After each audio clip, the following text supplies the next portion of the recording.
Iran ने Bahrain, Kuwait और Jordan में मौजूद अमेरिकी सैन्य ठिकानों पर मिसाइल और ड्रोन से अटैक कर दिया है।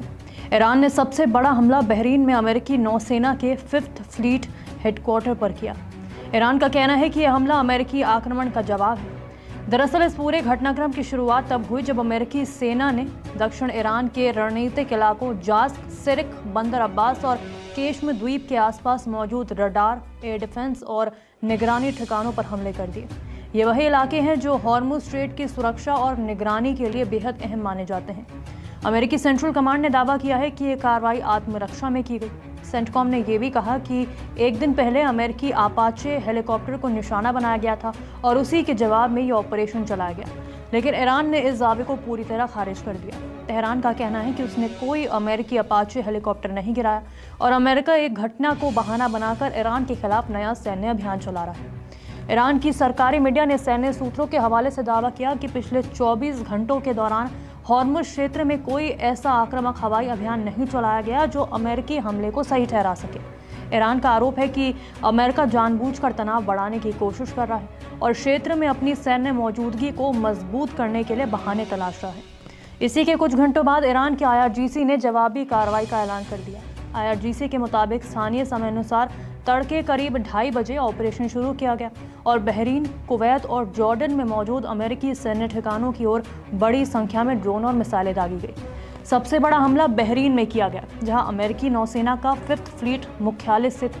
ये एक सैन्य अड्डा नहीं बल्कि पूरे खाड़ी क्षेत्र में अमेरिकी नौसैनिक ताकत का सबसे महत्वपूर्ण केंद्र माना जाता है।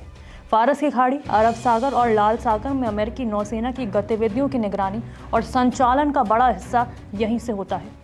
ईरानी मीडिया ने दावा किया कि उसकी एक मिसाइल सीधे अमेरिकी सैन्य अड्डे पर जाकर गिरी।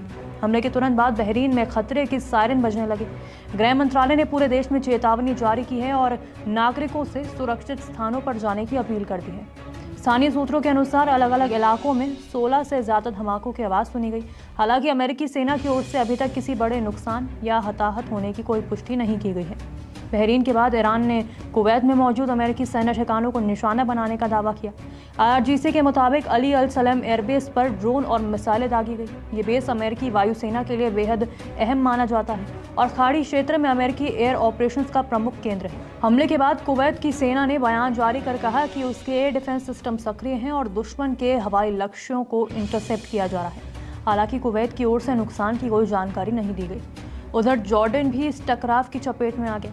जॉर्डन की सेना ने दावा किया कि उसने ईरान से दागी गई 5 मिसाइलों को अल अजराक इलाके की तरफ बढ़ते हुए ट्रैक किया और उन्हें रास्ते में ही मार गिराया। हालांकि कुछ मलबा जॉर्डन की ज़मीन पर गिरा, लेकिन किसी नागरिक के घायल होने या किसी बड़ी क्षति की सूचना नहीं मिली है। इन हमलों के बाद IRGC ने एक और बड़ा दावा किया। संगठन का कहना है कि उसने पूरे क्षेत्र में अमेरिकी सेना के 21 एयर और नेवल बेस को निशाना बनाया है। हालांकि इस दावे की स्वतंत्र पुष्टि नहीं हो सकी है।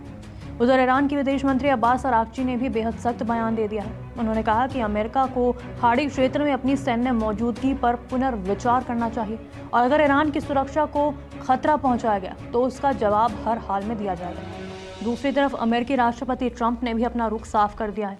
ट्रंप ने कहा है कि एक अमेरिकी हेलीकॉप्टर को मार गिराया गया और अब अमेरिका उसका जवाब दे रहा है। उन्होंने कहा कि जवाब मजबूत, सख्त और ज़बरदस्त होना चाहिए। ट्रंप के इस बयान से संकेत मिला कि वॉशिंगटन फिलहाल पीछे हटने के मूड में नहीं है।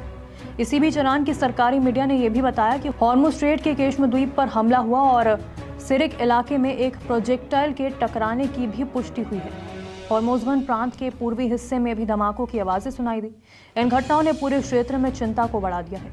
अब सबसे बड़ी चिंता हॉर्मुज स्ट्रेट को लेकर है। दुनिया का तेल व्यापार का बड़ा हिस्सा इसी समुद्री मार्ग से गुजरता है। अगर यहाँ सैन्य गतिविधियाँ बढ़ती हैं या फिर जहाज़ों की आवाजाही प्रभावित होती है तो इसका असर सिर्फ मिडिल ईस्ट तक सीमित नहीं रहेगा। दुनिया भर में तेल की कीमतें बढ़ सकती हैं, ऊर्जा आपूर्ति प्रभावित हो सकती है और वैश्विक अर्थव्यवस्था पर और ज़्यादा दबाव बढ़ सकता है। यही वजह है कि अंतर्राष्ट्रीय समुदाय की नज़र अब इस संघर्ष पर टिकी है, क्योंकि कुछ समय पहले तक अमेरिका और ईरान के बीच बातचीत और संभावित समझौते की चर्चाएं हो रही थी।